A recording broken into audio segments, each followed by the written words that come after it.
11 governors of the People's Democratic Party have approached the Supreme Court to challenge the powers President Bola Tinubu has to suspend the democratic structure of a state. Now, the governors are also challenging the declaration of a state of emergency rule in Rivers State.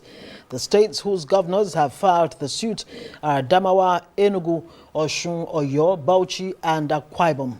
Others are Plateau, Delta, Taraba, Zamfara, and Bayelsa states. Now, it had previously been reported that the aggrieved governors had filed a suit at the Apex Court challenging the president's controversial decision, but the actual suit was filed on Tuesday. Meanwhile, the Rivers State government has announced the appointment of administrators for the 23 local government areas in the state. Well, the decision approved by Administrator retired Vice Admiral Ibogete Ibas also includes the reconstitution of some boards of agencies, commissions, and parastatals that had earlier been suspended.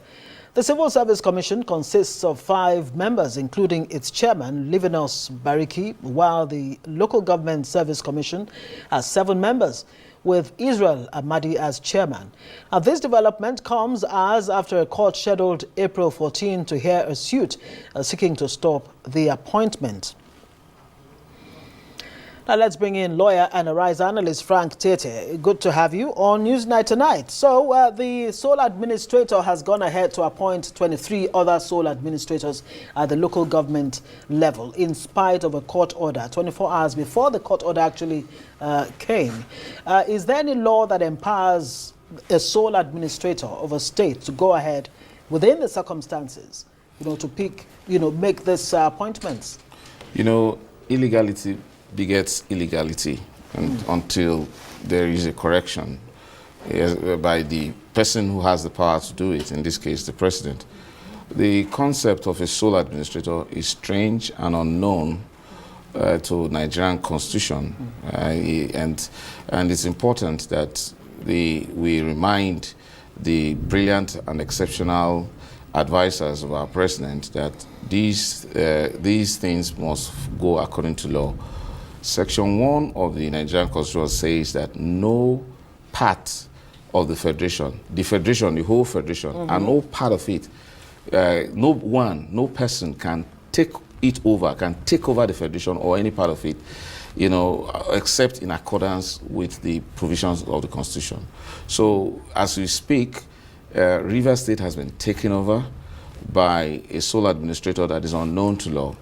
In previous cases, whether in Williams and Majekudumi that attempted to define the powers of a president, the courts always withdrew, saying that it's a matter that has to do with the president. But what does the president do when nobody challenges actually his powers to declare a state of emergency, but the appointment of a personality unknown to law? And while Nigerians are grappling with that, the said personality, which is operating as an illegal personality, now goes ahead to take decisions that are supposed to be political. And that's the problem. Let's understand that, whereas it's in the news, I haven't verified it, whereas for certain reasons, monies that are accruable to Rivers State were seized by the federal government as a result of a court order. Based on the Supreme Court. Based on an order of the court, the Supreme Court. Yeah, and then that's for an elected governor. So on what basis should an unelected personality unknown to the people of Rivers State in terms of its politics now begin to take consequential actions? I think the president must be reminded that it's a dangerous precedent to disregard the provisions of the Constitution. If the sole administrator, whom you say is occupying that position illegally, is not empowered by any law, or is not envisaged even by the Constitution to go ahead and carry out this, actions, what are the other options? Should governance stop in Rivers State because it's a sole administrator that's in charge? That's why. What does the Constitution envisage? The Constitution envisages that when there is a breakdown of law and order, public order, or a semblance or a likelihood of a breakdown of public order, the governor himself can call on the president to declare a state of emergency so that, spirited actions can be taken to restore order. Now, the expectation is that states of emergency is as a result of, matters that have to do with security or that actually affect the, proper governance. In this case, so it may be as a result of a natural disaster or, as we have it, a political crisis. Yes, I do understand all of that. My point is, now that you have a sole administrator based on a state of emergency, what are the options in terms of providing or ensuring that the state does not suffer? Let us not proceed on a wrong foundation. You do not need a sole administrator. There is an elected governor. It's an illegality. We don't have to repeat a wrong just because we have done it before.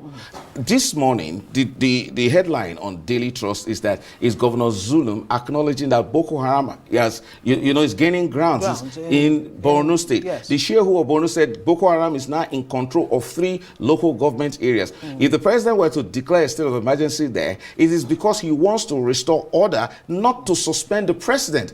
No, I mean, not to suspend the governor. And then the governor who is elected has the political responsibility. Political power is very important. It comes only by the ballot box. And to take consequential decisions like appointment of, chairman of boards and all that, I mean, it's an aberration of the highest order. So how does this render the appointments made by the sole administrator?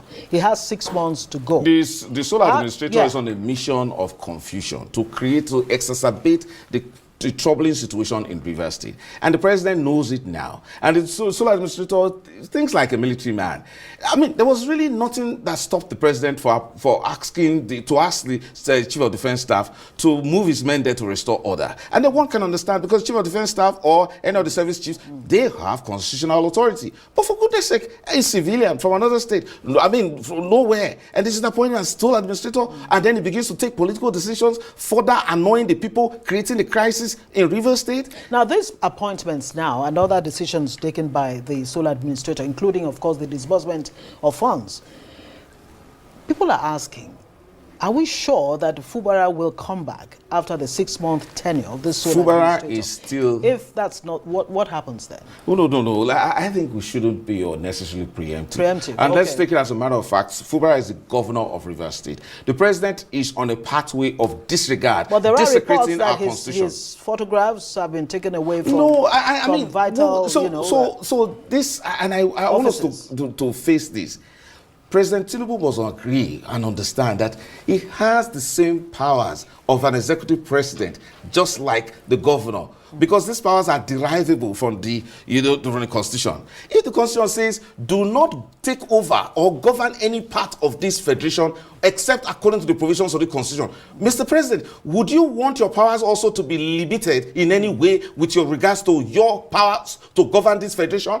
You don't do that to a governor. And I will put my life on the line if anybody tries to, reduce the power of the president or take over the powers of the president against the provisions of the Constitution. I will do that for President Tinubu. Therefore, President Tinubu cannot sit as president under the powers of this Constitution and take away the powers of an elected governor. And everybody, with all of these people advising, everybody is quiet. The only persons who are supposed to be in the National Assembly, look, we are in a republic, and that means that we don't have to go to the street. That's why we elected people into the parliament. They are supposed to call the president to order. Now they are going to the Supreme Court. What will the Supreme Court say? And then the Supreme Court will state, as it is, it now has a new posture of now washing his hands off political matters. So the president will say, the Supreme Court will tell them and say, look, it's a matter for the National Assembly to decide, to delimit your powers when it has to do with state of emergency. For goodness sake, President Tinubu knows the right thing to do. What is that right thing? The right thing is that do not appoint a sole administrator.